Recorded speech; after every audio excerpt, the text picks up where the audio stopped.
Thank you for the lovely lunch. I think it was the conversation we had before that made the food taste that much better. And we've prepared it ourselves. And I had a lovely piece of cheesecake that had absolutely no calories in it. It was the perfect food that my body needed. So. Well, there's a lot of problem there to discuss, but let's move on. I was here the last time. If only time. words could make it so. Well, I feel like I'm living it, so it doesn't matter what you think.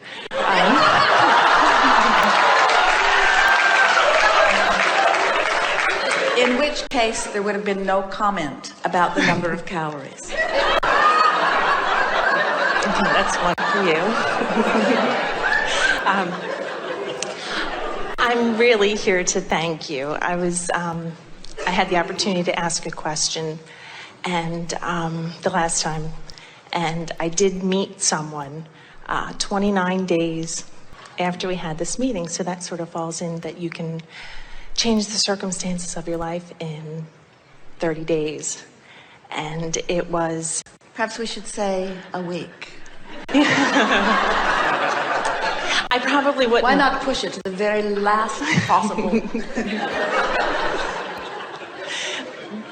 You came to thank us, and all we are is trouble to you.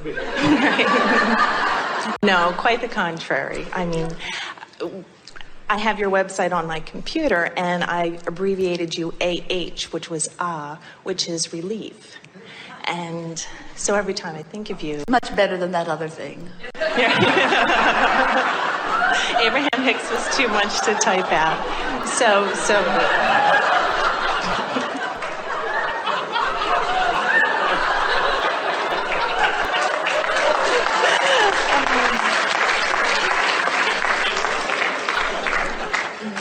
So I'm really here just to thank you and to provide comic relief for millions.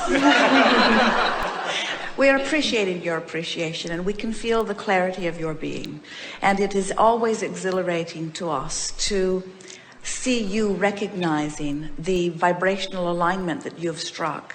And we celebrate with you in an extra strong way when you deliberately lined up, you achieved results that you were reaching for, you acknowledged the effort that you made, and more important, the alignment that you found.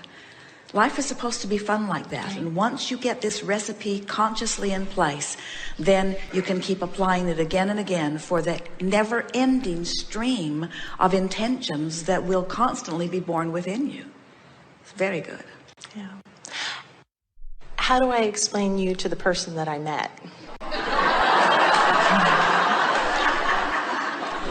Do I just give him the CD? Because he's noticed, I mean, he's amazed that there are so many synchronicities. And it was, as you said, that when we met, he came into my experience very quickly. I came into his. There was no moment of hesitation. And I'd really love to be able to just give him the CD, but Well, this is a little bit like no problem with the cheesecake, except I know exactly how many calories are in it. And it's a little bit the same thing. In other words, okay. I have found this recipe for well-being, but the details of it are a little hard to explain. And we're going to tease with you a little bit in the same way as with the cheesecake, that if it feels that we need explaining, then you're not quite where you really want to be, okay, relative to us. In other words, we loved it when you said it. You didn't really mean it, but we loved it when you said it. You almost meant it, but we loved it when you said it, but you didn't really mean it. I don't care what you think. It doesn't matter what you think. I know what I know, and it doesn't matter what you think. And that's the way we want you to feel relative to everyone, even if they are your lover. In other words, I don't care what you think. Now that sounds odd, doesn't it? I love you, I devote my life to you, I want to be with you forever, but I don't care what you think. Because most lovers think that when you say I love you, what you're saying is I love you and I care infinitely what you think, and I will twist my mind and my being in every possible way to make your path smoother. And so our message, we can see why you'd sort of want to explain it to someone, because our message really is I love you very much and I don't care what you think. And in relationship to how I care what the source within me thinks. In other words, so here's a mild way you could present it to someone that you care about. You could say, it is my promise to you that I will never hold you responsible for the way I feel. That's one way of explaining us to your lover. Okay. Here's another way. My happiness is dependent only upon me and my relationship with Source, and therefore you're off the hook on all of the normal relationship things. Another thing you could say is, I believe and live or strive to live in an attitude of unconditional love, which means it is my vow to myself more than to you, but to myself and to you, that I will love you unconditionally, no matter what. Ooh, what a reign of freedom that allows. In other words, that's saying, I can stay connected to Source because I practiced myself in alignment to find you. I can certainly practice myself in alignment to continue my relationship with you.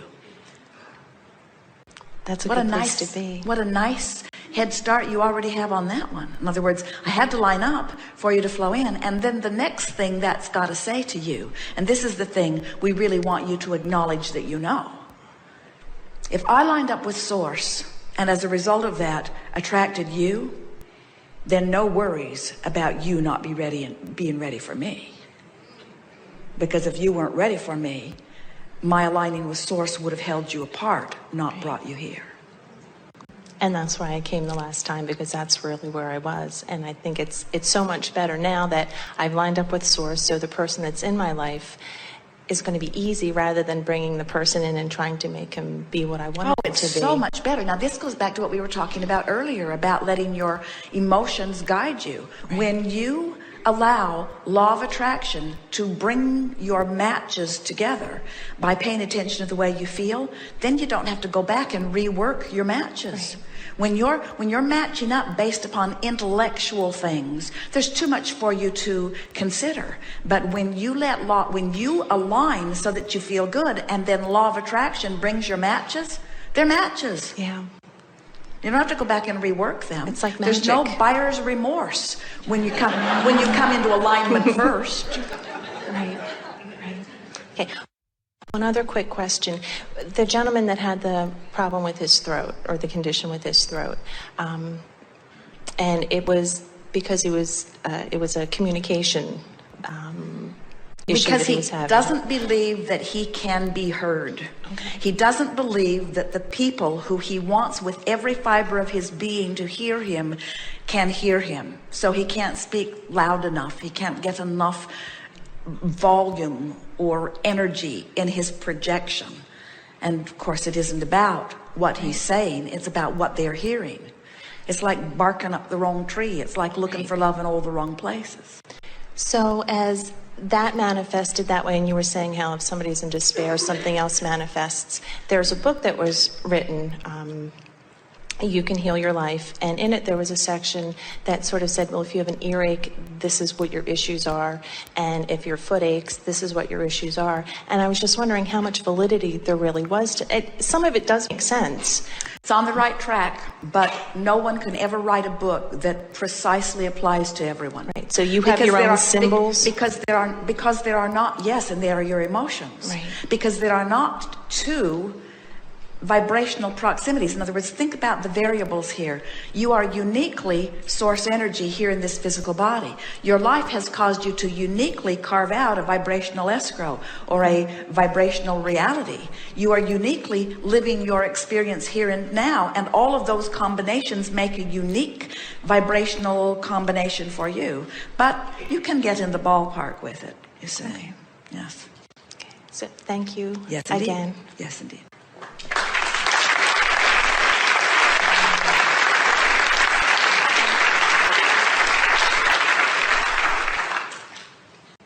What about that vibrational chart? What about figuring out where your set point is? Would you like someone to map it out for you? To say, here's the chart and here are the emotions And if you hang around here, this is what you can expect in traffic. This is what you can expect in prosperity. This is what you can expect in love relationships. This is what you can expect in bodily conditions. This is what you can expect. Would that be helpful?